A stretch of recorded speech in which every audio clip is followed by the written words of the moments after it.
So many people want to meditate, and it's so important for me to let those people know that they can meditate in delightful ways that completely meet their needs. So they're meditating as themselves and not as some other kind of human being who's made up a list of meditation instructions that you're imposing from the outside. I think it's really thrilling to know that meditation is something that's wired into us. It's innate. Everybody meditates spontaneously, naturally. Daydreaming is a part of meditation. When you're lying on your back gazing at the sky and watching the clouds and sort of losing yourself in the sky, that's a kind of meditation. When you're tasting food that's so yummy you just have to stop and go, because your body is just luxuriating in that taste and the sensations. That is a kind of meditation.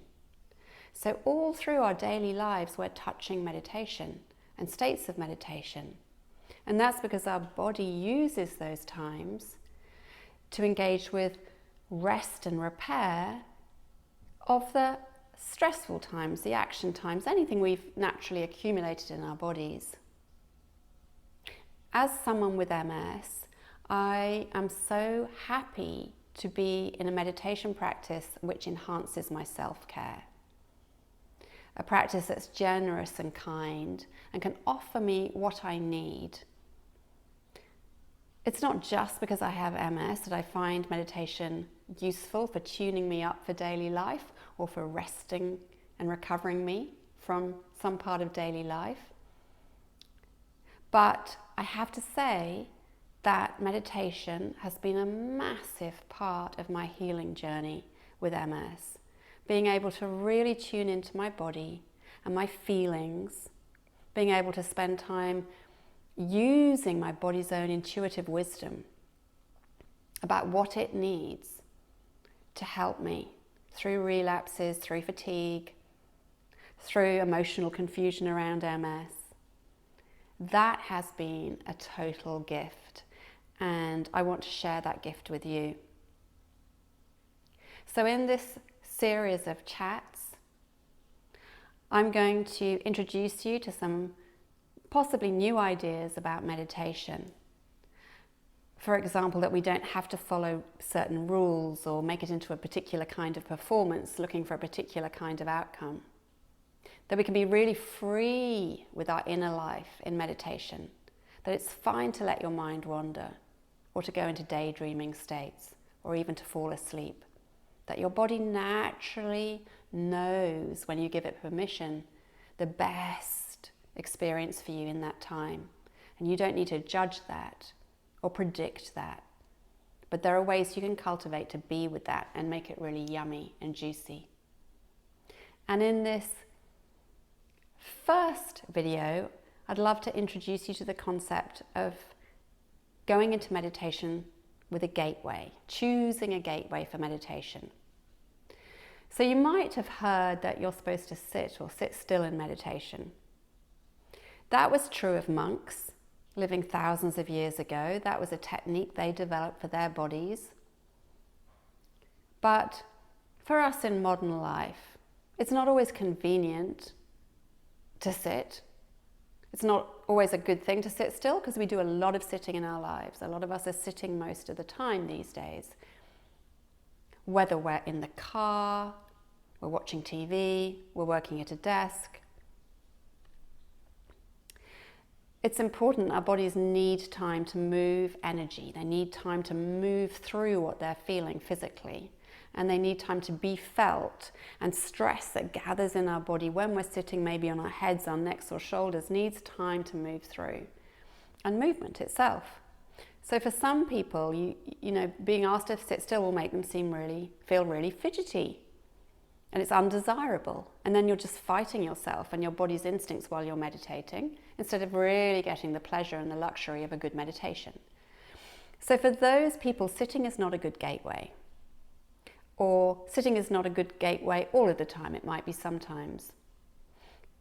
It might be that you need to move. It might be you prefer to take a walk, or dance, or swim, or go for a run, or have a massage, having energy move through your body if you're finding movement yourself difficult, or take a stretch. It might be that instead of sitting in meditation, you can be sitting, but you want to sway. I sway a lot in meditation. You want to have the opportunity to stretch, move around energetically. What you don't want to do is box yourself in because someone tells you you have to sit, and your body's going, I hate this. This is traumatizing me. It's not what I feel like. And then you're not tuned into your instincts and your inner wisdom. Another idea is that the only gateway to meditation is your breath. I love falling in love with my breath and finding different ways to feel it in my body. But what I don't particularly love myself is watching my breath or counting my breath or feeling like I have to be with my breath all the time at the expense of my thoughts, my feelings, my daydreams, my physical body. And I don't think as a person with MS or as any person, it's healthy to detach ourselves from the messages coming through our emotions, our feelings, our bodies. You know, when we come into our own inner space, we want to provide a welcome for everything, because that's when we get the messages and we can tend to ourselves in really healthy and generous, wise ways. Your body shows you. And that's why it's important to enter a gateway you choose. So if you don't particularly get excited by being with your breath, but you love music, music's a fantastic way into meditation. Make a playlist of your favorite sounds and get so lost in that beautiful music that you're already naturally going into a different state, that you're beginning to put away the action state and move into the rest repair state, filling up with that beauty on the inside. That is what a gateway into meditation is. It's choosing something that you love so much your body reacts to it. It gets tingles, or it just begins to feel fantastic or special. It might feel awe, it might feel wonder, it might just feel a little hum moving through it. You might want to get up and shout or scream or dance, but your body has a reaction. That could be a memory that you want to spend some time with, or thinking about someone or something you love. It could be being outside in nature. I like to meditate among trees. I love trees.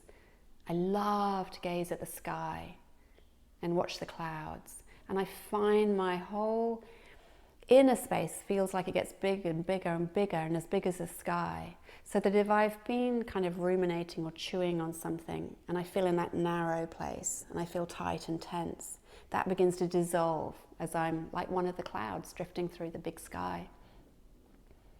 This might resonate with you because we all have feelings like that when we're touched by life. And in meditation, what we're doing is inviting ourselves into that relationship with life. There's something that's so compelling and so delicious to us that we want to hang out with it for a while. And while we do that, what we know happens biologically is our body starts to shift from an adrenaline state, an action state, the sympathetic nervous system, into parasympathetic, which is rest and repair.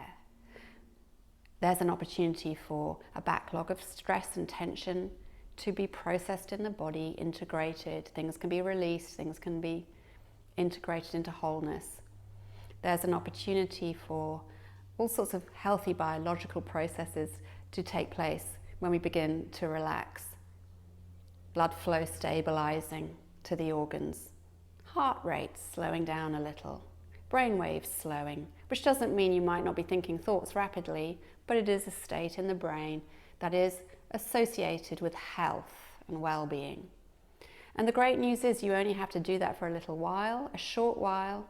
It could be 5 minutes, and you get a really powerful shot of something. So for us with busy lives, we don't have to put aside necessarily a huge amount of time. We can take our moments here and there. And it's good to cultivate space like that in our lives, to catch up with ourselves, to be with ourselves, and to remind ourselves that we are actually alive.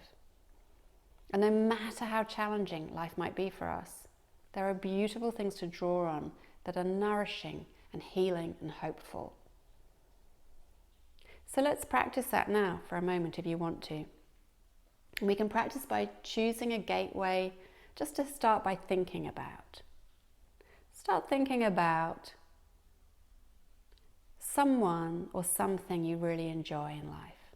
It might be an activity you really enjoy, a space in nature, or a person. It might be your baby or your pet, your lover.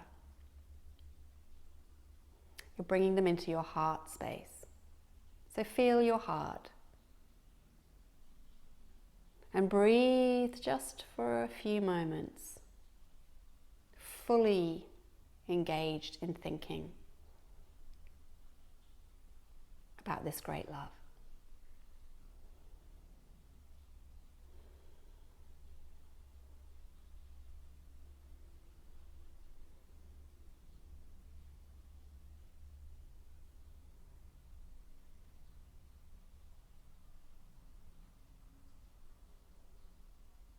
Now, as you feel perhaps anything else arising, as it will do, any stress in your body which your attention's drawn to, absolutely let your attention be led there. And pause there and give that a little bit of balm, a little bit of powerful tending just with your attention for a moment. Might be a sore place in your body. Let your attention rest there. Give it some kindness. Breathe there, right there into that part. You might feel yourself drifting off into a daydream, or you might have thoughts of your to-do list, or realize how tired you are. Let all those thoughts come and let your attention touch on all of those things. But every now and again, come back to your gateway. If you choose to, if that feels good to you, give yourself that permission.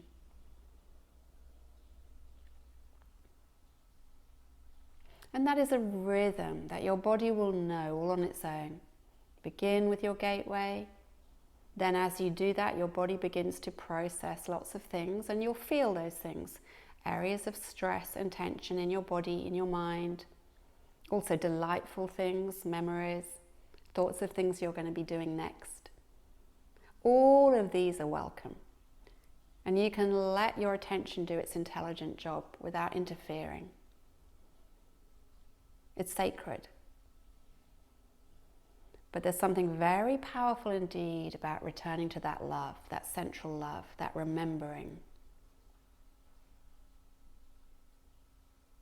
Providing a beautiful flow of energy, a wonderful space for all the other parts of you, all the feelings, all the thoughts, to come in for healing. And your nervous system knows how to do the rest. So you can meditate like that for 5 minutes, 10 minutes, 20 minutes, 2 minutes, you know. The important thing is that you can learn, even if you're being nagged by your to-do list, to welcome that in and say, actually, I love that I have things to do. It means I'm alive. If there's something sad, if there's something angry in you, you can allow yourself to be rich with feeling and say, I can hold space for myself with this feeling. I can feel it in my heart or my throat, and I can go to that space and maybe add some comforting words. In this rhythm, what's beautiful is you keep going back to your heart and back to your love. And all the time you're breathing with yourself, and all the time your body's doing its natural work. And we tend to see sometimes people get, when they come out of meditation or maybe during the meditation, a lovely sense of clarity, that they've let some things go, some excess stress. They don't really know how it happened, but it did. And a new sense of optimism or peacefulness. And also maybe a knowledge of how to look after themselves. Maybe I need an earlier night, I was quite tired. Oh, I think I need to catch up with my friend. I've been feeling quite lonely. Those sorts of thoughts intuitively coming up. And that is the benefit of meditating naturally and instinctively and using a gateway. And there are so many gateways. Each of us can create a repertoire, an ever-changing repertoire that works for our lives. And you can make one that works around what's coming up for you with your MS, for instance. For as many people as there are on the planet, there'll be unique ways of coming into meditation. So own that, grab onto that wholeheartedly and start to explore.